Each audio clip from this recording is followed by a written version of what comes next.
and make the party understand why they made those propositions.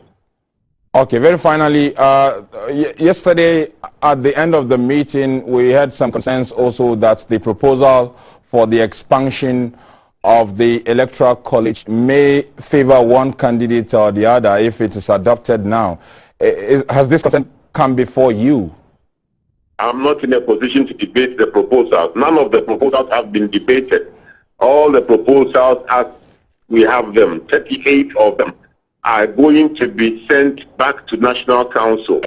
Included in those 38 proposals are 91 motions, and all of those proposals are going to be considered by National Council. So very finally, will you describe the meeting as successful? Absolutely. Very, very successful. We have left Commodities more united, more focused on what we have to do, and clearly understanding why we need to conduct ourselves in ways that will encourage Ghanaians to support us. Thank you so much for your time. Yao Boabina Samaj, the Director of Communications for the New Patriotic Party. Now, in the day's hottest story, Parliament is sitting today to consider the revenue mobilization measures introduced in the 2022 budgets, which are crucial to the government's programs for next year. Key among the measures is the introduction of the 1.75% electronic transaction levy.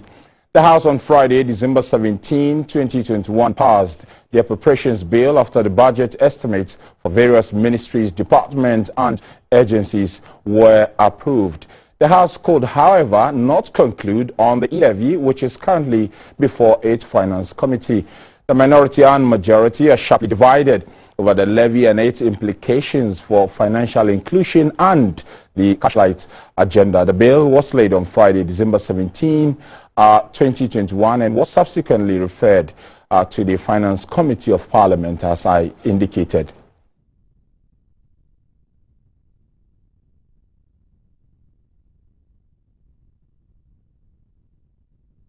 Now we go live to Parliament because our correspondent Humo Kusum Abdullahi has been monitoring proceedings, deliberations and engagement on the e-levy and joins us with some details as to, we don't know, has the bill been passed, has it been rejected?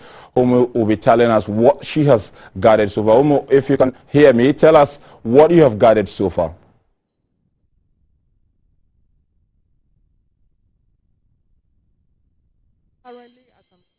To you from Parliament here, the Committee of Finance are locked up in a meeting to consider the controversial e-levy bill.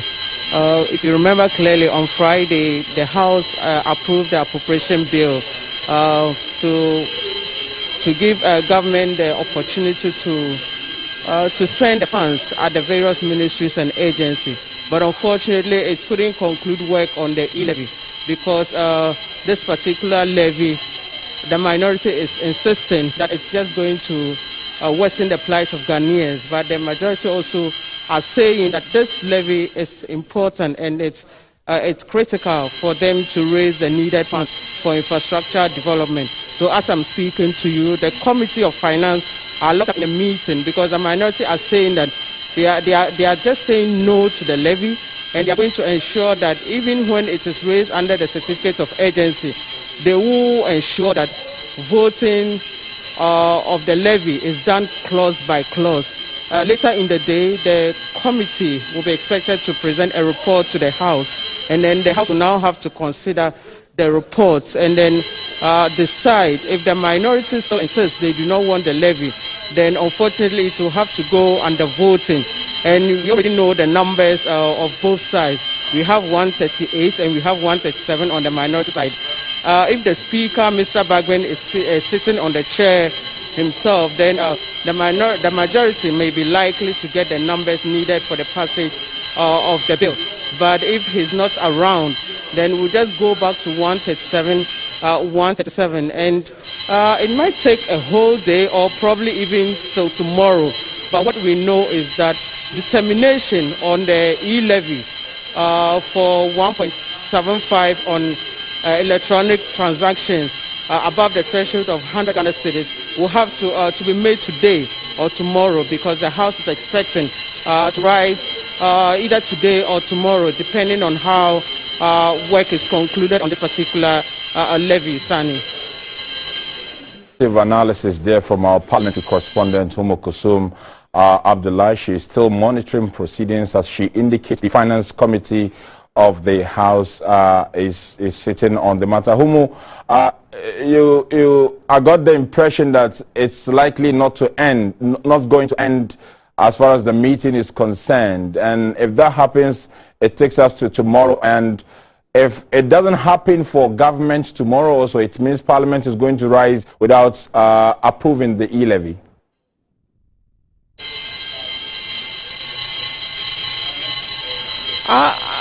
For the e-levy, the majority is insisting that it should be approved. But as to whether they will find a way to reduce it to the 1% that the minority initially were ready to take, and if it is reduced to 1%, whether the minority will be ready to take it, that's up to both sides. For right now, it looks like it's going to be quite a longer day because the House was supposed to begin sitting at 10. But as of now, as I'm speaking to you, after 2 p.m., the Finance Committee members are still locked in a meeting determining each clause of the e-levy.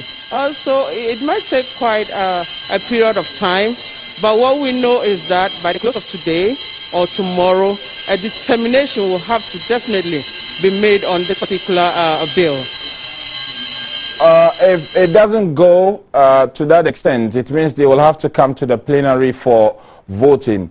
Per your checks, both sides of the House, are they having enough numbers so that in case it comes to the plenary for voting, their numbers may help or otherwise on their interest?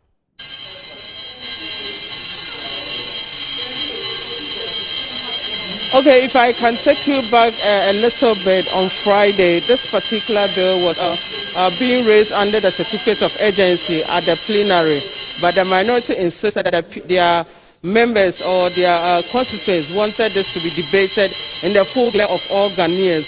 So today being the final day, I'm expecting both sides to have its full membership around as the voting will take place on this particular levy, because today is probably going to be the last day. If you don't have your full membership there, then it means that your side will have to be blamed if the decision goes either way. Abdullah, our parliamentary correspondent, and has been bringing us up to speed on what's happening in Parliament. In some of the day's other stories, the changing face of Ghana's mining regime calls for proper scrutiny. In line with this, government is to launch an audit scheme into operations of mining firms and proffer solutions where gaps have been identified. A Deputy Minister for Lands and Natural Resources in charge of mines, Mr. George Mirakuduka, said this during an interaction with stakeholders from the large-scale mining sector. One of the notable policies in the 2021 year in the mining sector was the removal of the 3% withholding tax. This means from January 1, 2022, mining firms will no longer be required to pay the 3% withholding tax on gold at the point of export through the Precious Minerals Marketing Company. The measure was to check gold smuggling and under-declaration in the sector. The Chief Executive of the Ghana Chamber of Mines, Mr. Suleiman Ukoni, commended the ministry for initiating such steps. I don't think in the life of the Commission or the ministry anything like this has happened before, unless it's a formal program or presentation. So we intend that this will be a regular exercise.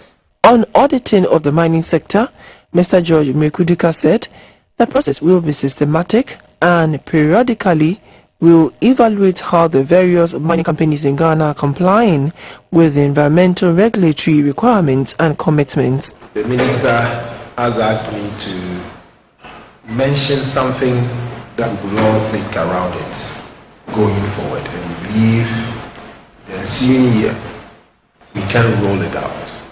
And that is to have an audit scheme commissioned, possibly next year.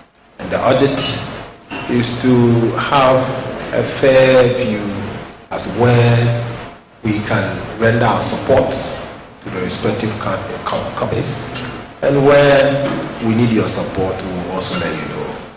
So probably next year, there will be a team that will be coming around to, in a way, fraternize and find out some of the things and gaps that we can be of help. The Deputy Minister further stated that government was also committed to the charge for youth employment by ensuring concessions and job opportunities are made available for the youth in the country. The stakeholder engagement brought together industry players from the large-scale mining sector, the Minerals Commission, and the Ghana Chamber of Mines. Let's do some weather story because the Harmattan season has already set in parts of the country. Harmattan occurs between the end of November and middle of March. It is usually characterized by dry and dusty northeasterly trade winds which blow from the Sahara over West Africa to the Gulf of Guinea. The temperature is cold in most places but can also be hot in certain places depending on local circumstances. The period is also characterized by poor visibility on the roads during the day and night. Now, to share more light in the change in weather patterns is the Mrs. Felicity Ahafienyo from the Ghana Meteorological Agency. She's going to help us understand more on this issue. Of course, maybe going to work this morning, you may have experienced a bit of change in the weather. She's going to help us to appreciate what is changing and how we can prepare for it. Thank you so much for your time, madam. Thank you for having me. The Harmattan is here with us and it looks quite severe. Was it expected to be severe as we are seeing it now? Yeah, thanks so much. Good afternoon to your dear listeners. Harmattan is something that happens, as you first said earlier on. It's a yearly event that normally starts at the end of the year towards the beginning of the new year. And 2021 is not exception, except that those of us in the post and the middle sector, we are getting ours a bit late. Normally, it starts from the second week of November into December. But this year, the winds were just over the upper regions, that's over the northern sector, and it was not too drastic. But then we have the incursion, the first outburst, that's from the Sahara Desert descending all the way down. And it's more of a easterly part moving from the northeast and then spreading over the other part of the country. Yesterday it was over whole part of Jessica and their environs, and then today it has started to Greater Accra and then pushing towards the western flank. Well, I woke up this morning. I often take my bath with cold water. I couldn't this morning as a result of how severe it was in my area. And the question is it going to continue like this, and how long will the severity remain with us? Yeah, normally we have the Harmattan between now and most parts of February for the southern sector, and then for the northern sector it extends to March, April, and at times early part of May. Now we have the winds that will be dominating, and then once a while we will have relaxation as and when the moist winds from the ocean blows in, the southwesterly winds blows in, it will loosen up the system, and then another outburst will come. So for the cold for this week is going to be with us, especially the morning and then the evening hours. Then the afternoon, since we don't have much clouds and much dust particles in suspension, the afternoons are going to be a bit hot over the entire country.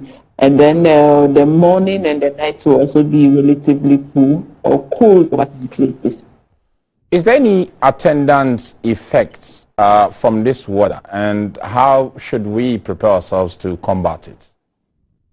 This type of weather mostly it affects the asthmatic patient a lot because they have to do more with the breathing, and the ones the air is not pure will have some attack. So it is advisable for them to speak to their medical advisors for what to do, and they have been in the season before, so definitely they know what to do when they are on the higher, when they are older. But the kids that the parents have identified them or the doctor has advised that this might be a cause, they need to speak to their medical advisor so that they can guide them through. And then also, such people, we know the outdoor is full of gas, so it's to be very, very advisable for them to be outside that much. For our food vendors, we know the particles are full of pathogens, so it will also be advisable for them to cover their food before selling out to the public.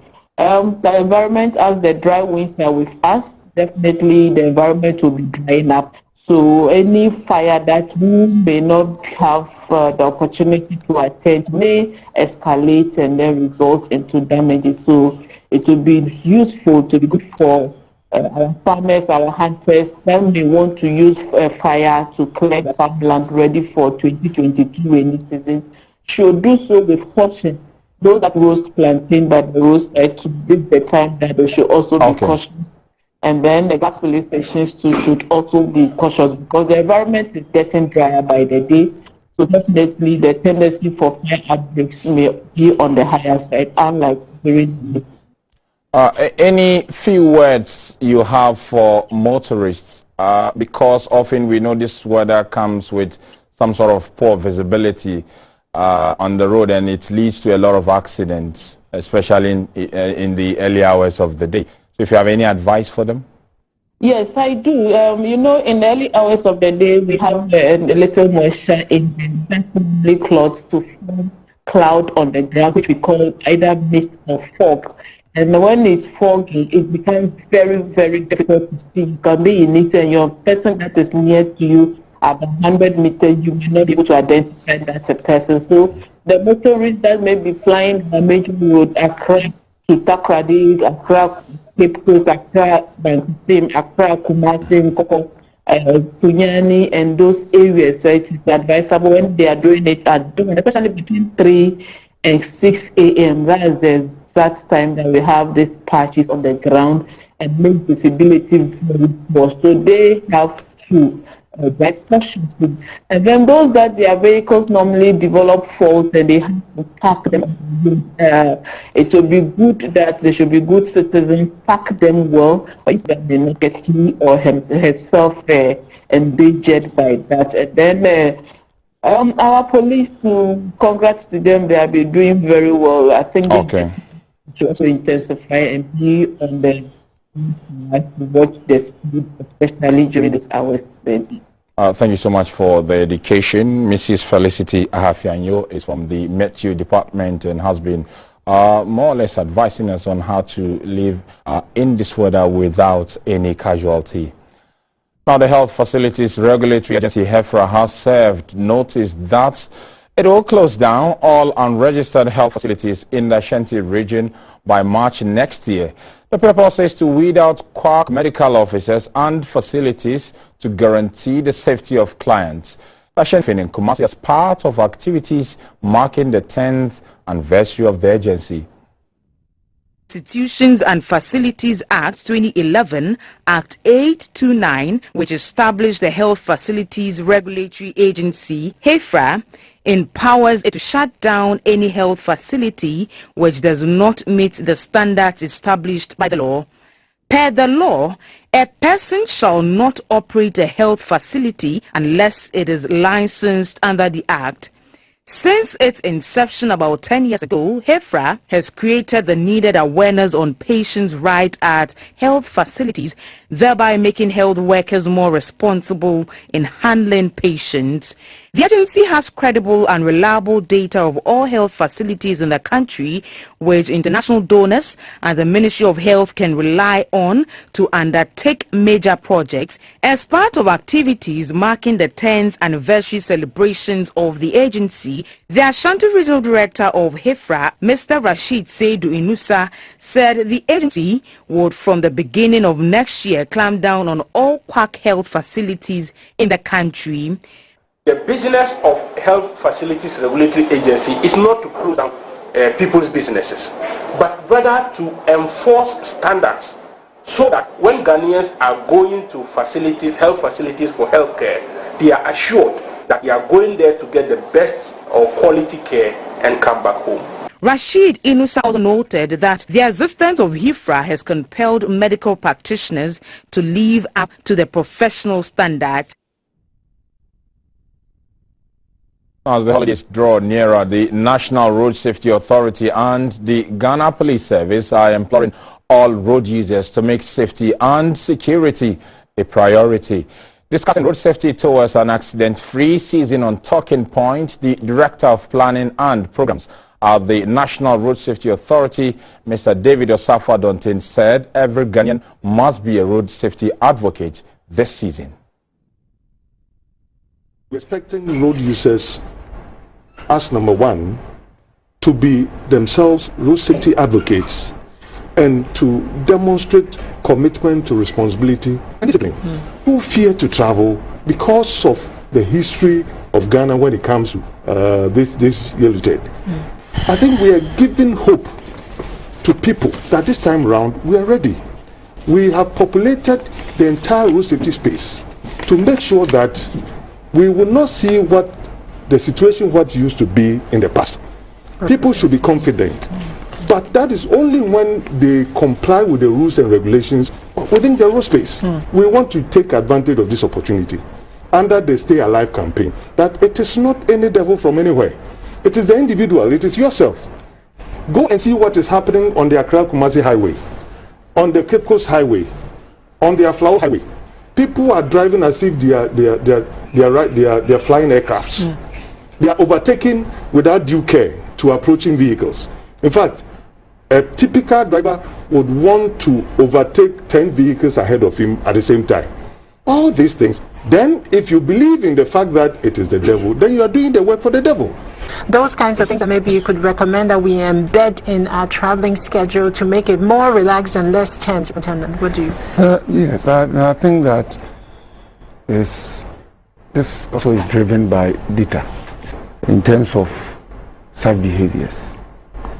The whole of this year, for example, and compare the same, we realize that we have significantly made a lot of arrests of recalcitrant, some repeat offenders, and as many as I think 416 cases went to court. About 4,443 persons have been convicted so far, and this is about almost 150% over the same period last year. There are a lot that are dying as a result of use of motorcycles, and you know the kind of behavior that pillion riders and riders are putting up and all that. Therefore, in most of these interventions that are coming up, I don't know, the proactive, and the fact that incompetent underage riders are using these devices as if they are family artifacts that have been bequeathed to them by their families, and therefore they have the right to ride it to wherever they want to go. Meanwhile, they are disqualified or they are prohibited. This has been a challenge, and I think that finding solution to computerize it to involve all stakeholders, because per our law, what all of us are using the motorcycle for is prohibited. And so we have to do such so that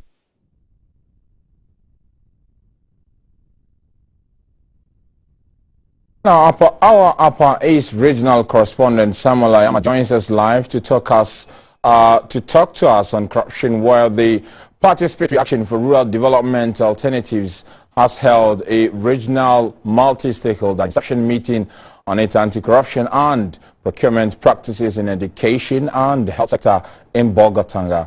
Samuel, what can you tell us from what you have gathered from the meeting?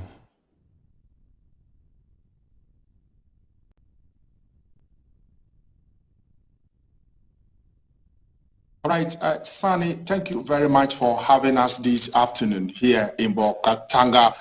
We have just finished the meeting where a lot of discussions have taken place here concerning the project which has to do with anti-corruption and procurement practices in the health and then the education sector. With me here is the director of PADA, Dr. Michael Wumbego. Welcome, Doctor, for on GBC News. Tell us this project, what this project seeks to achieve. Thank you very much, and thank you for your viewers. My name is Dr. Michael Wumbego, the director of PADA. This project is about how we'll be able to unite constituencies to be able to come together for us to pull out our opinions and energies so that we'll be able to close the gaps of corruption practices and then be able to grant our people quality services. In the education sector and in the health sector, these are the two main sectors which we have chosen as a pilot government agencies to be able to carry out this project. And we are carrying out this project in 3 main districts in the Upper East region.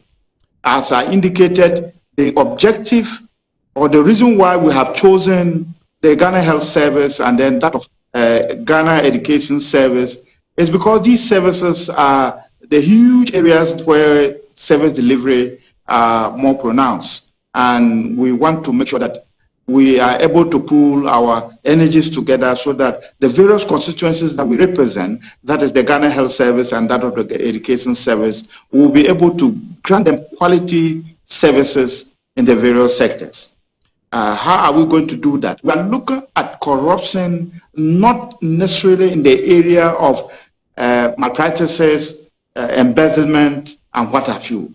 But we want to find out what are the challenges that necessitate all these activities that we envisage or we perceive in these areas, so that together we'll be able to find solutions by which we can close the gaps. In that a lot of government agencies, a lot of individuals within the government agencies will be able to deliver services that the society and the people that they serve will be able to acknowledge as quality in such a way that fewer people will be complaining about officers and duty bearers, because we have realized in Ghana that people always look at corruption to be those who have taken money or embezzled money, and how about those who have misappropriated funds, those who have misused their positions for their personal gain. We want to find out what are the challenges that necessitate these actions and activities amongst duty bearers. Okay, apart from this, your new project, what are some of the, you've heard that you've dug some boreholes, you've constructed some school infrastructure, in particular in the rural areas. Can you give us some highlights on that? Apart from this new project which we are undertaking in the area of anti-corruption and procurement services within the 2 major government agencies, that the Ghana Health Service and the Ministry of Education, we have also engaged the Ghana Health Service in so many ways. In particular, we are working in the Bulsa district and then that of the Kasina municipality. We have been able to provide ECDs, that is Early Childhood Development Centers, in about 6 communities. We have built these centers in 6 communities. We have a total of 6 boreholes in these communities, and we have that is just the present one in terms of education. We have supplied other furniture and teaching and learning materials to these schools.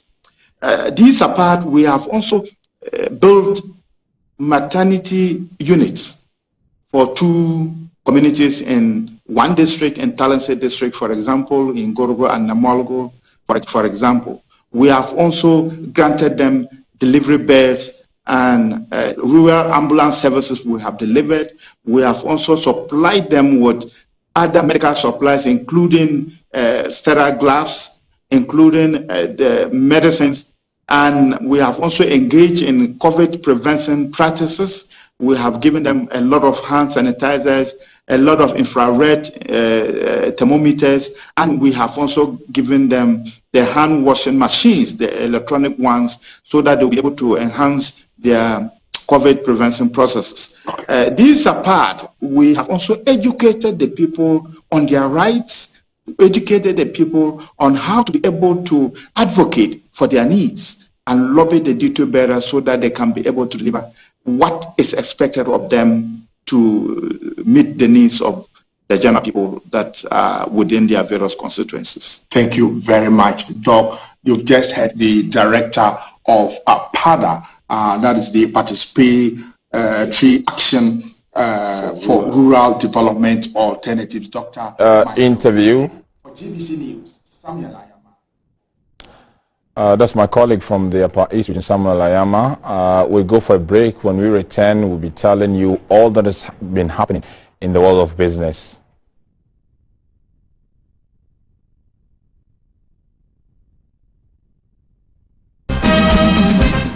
Driver, tiaso kakra maye. Hey, mommy, I have been some jumewa. Oh yes, great job, great reward. Do you know about 6 people lose their lives daily in road accidents, and a lot of them are passengers? It is not my portion. Those people, their prayers are not strong. What would you do now if there is a road crash? I would just grab the seat and shout, Jesus. Do you feel good about yourself? Papa.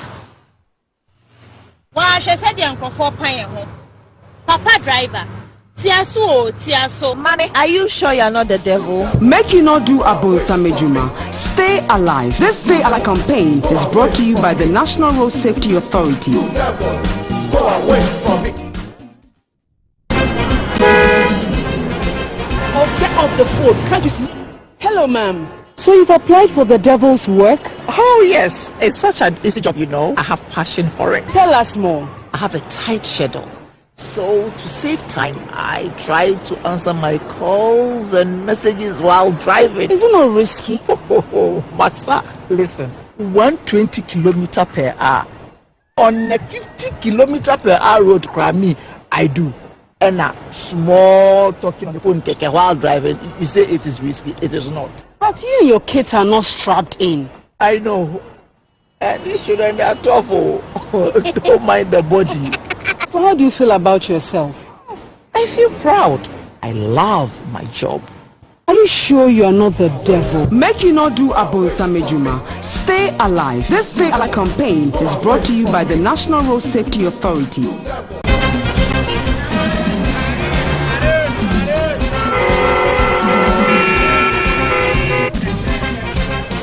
Hello, sir. Have you applied for the devil's work? Yes, now. High taxi. With that high Olympic jump you just did, who would you know? Oh, okay. Why wouldn't you use the footbridges and the zebra crossing? Ma, footbridge they belong. I belong. Time not. Well, what is zebra crossing? The black and white road markings that show where it's safe to cross. Can I hear zebra there? I think that's a total advert. Interesting. Is jumping rails all you do? Oh, nah. See me as a day. I don't know obey traffic light too. When I take car to come, then me to I go. I don't do at a genie person. Aren't you afraid? What team I don't see for? What can come, Charlie? Are you sure you are not the devil? Make you not do Abonsa Mejuma. Stay alive. This Stay Alive campaign is brought to you by the National Road Safety Authority. Go away from me.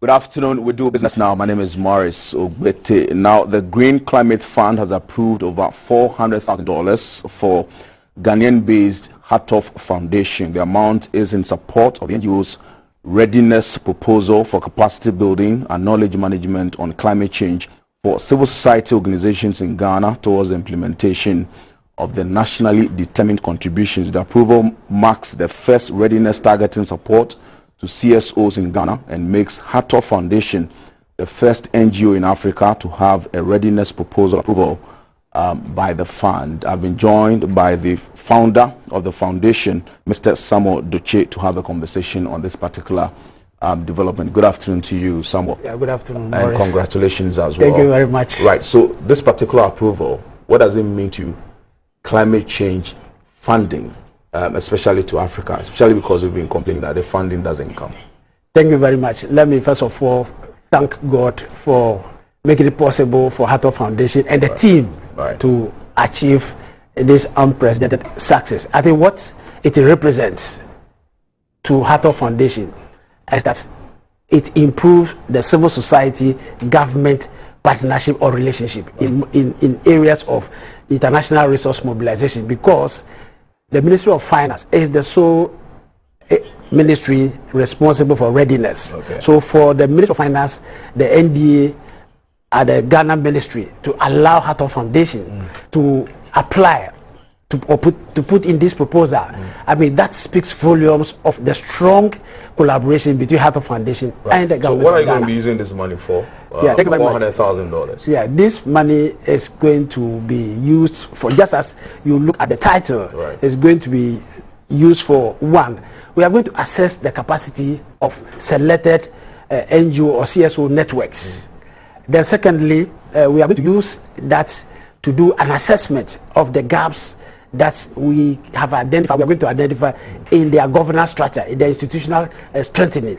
We are also going to use this money to develop a 5-year climate agenda and the CSO action plan, which will propel us into a coordinated activity that will lead to the development of a concept note which will be submitted to the GCF. So you are looking at capacity building. Capacity building and knowledge management. This capacity building is a very murky area. Yes. How does the fund ensure that the money they've given to you is used for the purposes?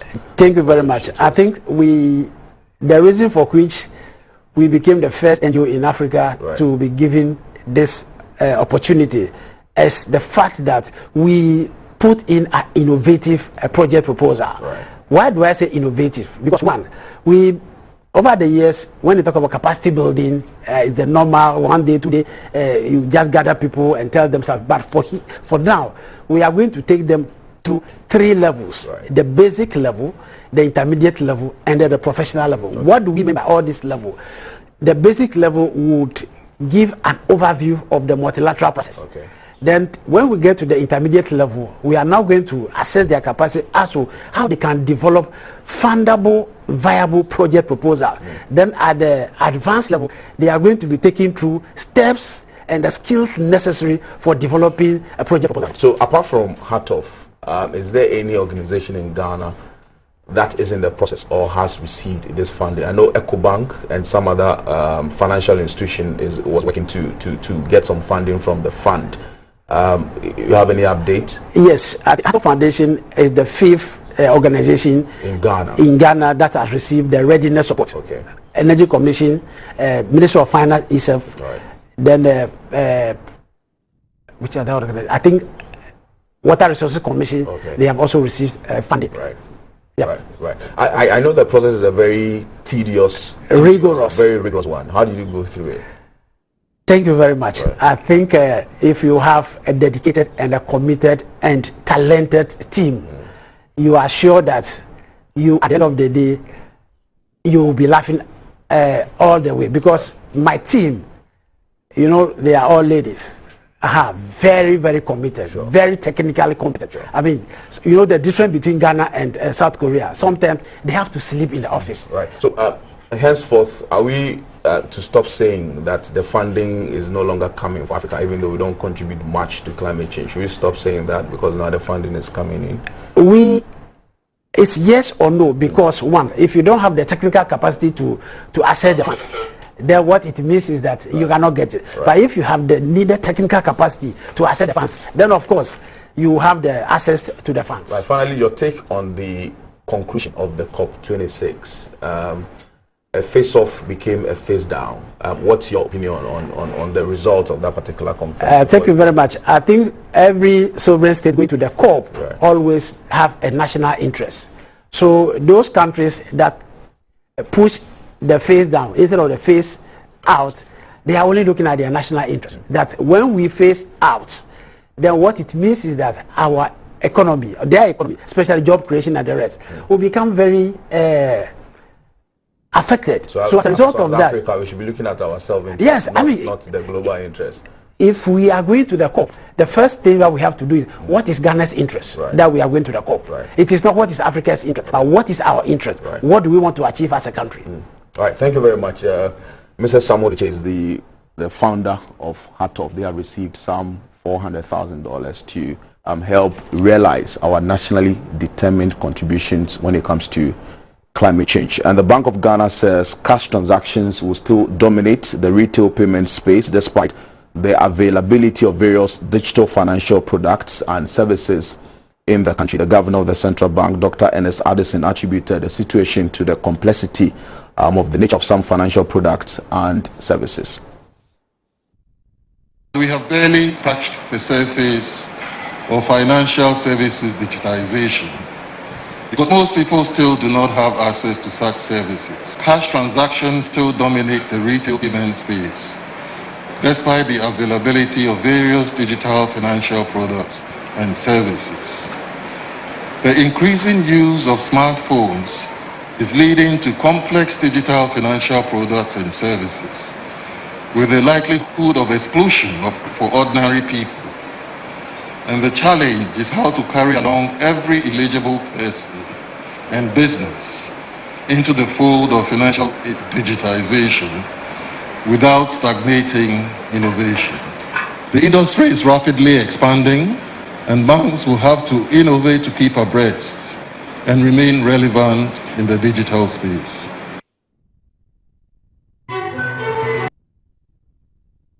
We go to the Interbank Forex markets and the commodities markets to get latest on how both markets are faring.